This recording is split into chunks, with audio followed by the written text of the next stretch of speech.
Well, my name is Emily Chamelin and I am a professional sheep shearer. Sheep need to be sheared because we have bred them not to shed. We have bred out that gene.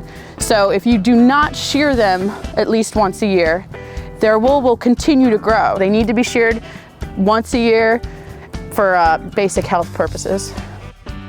The process to shearing sheep, it's a pattern known as the New Zealand method, and it's a 6-position sort of moving dance that we do. And you follow the positions very specifically.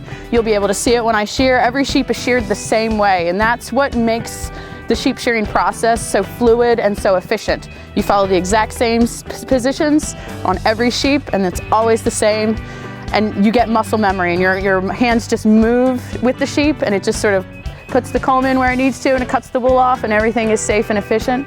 And the fleece will all come off in one big piece like a bearskin rug.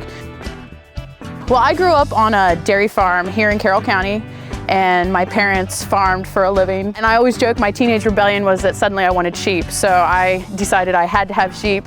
And so we ended up getting some sheep, and I was showing them in 4-H, but somebody needed to come and shear them.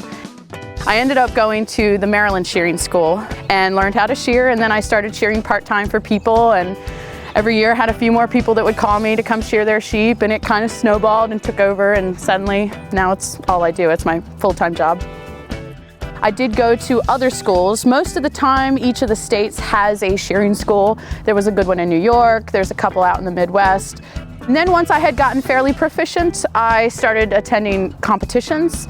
A lot of the Midwestern state fairs have a shearing competition, so I started going to those. And from there, it segued into, I earned a spot on the American shearing team, and I got to go to New Zealand. So then I went over to New Zealand, and I trained in New Zealand for a season. Took a class over there and worked over there. There's a lot of veterinary medicine that goes into this, just knowing the anatomy of the sheep. How is the sheep supposed to be shaped?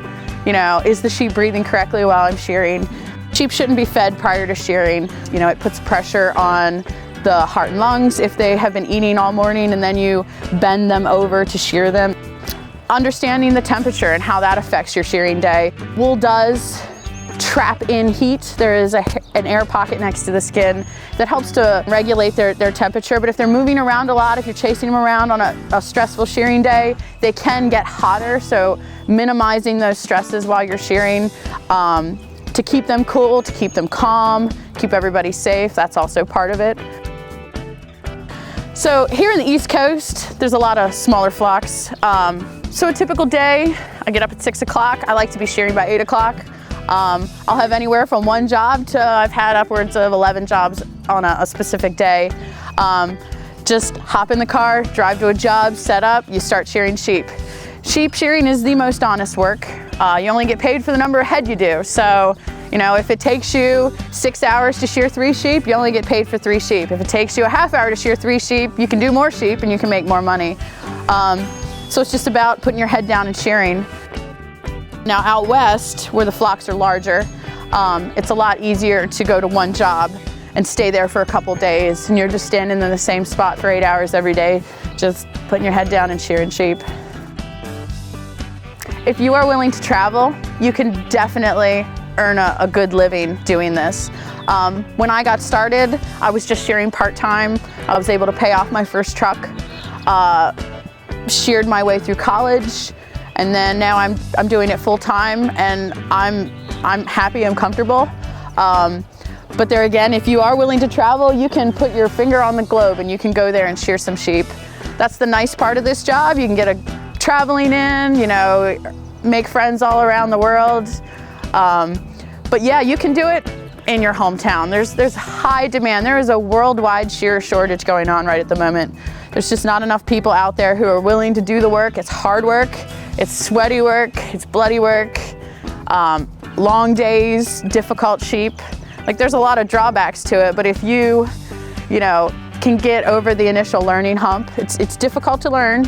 You know, if you can apprentice with somebody, that's great.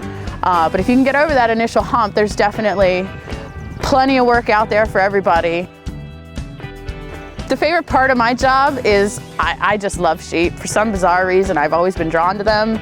They are inherently a gentle animal. They're calm, you know, they have feelings and expression behind their eyes that you can see when you're handling them day after day after day. I love the wool.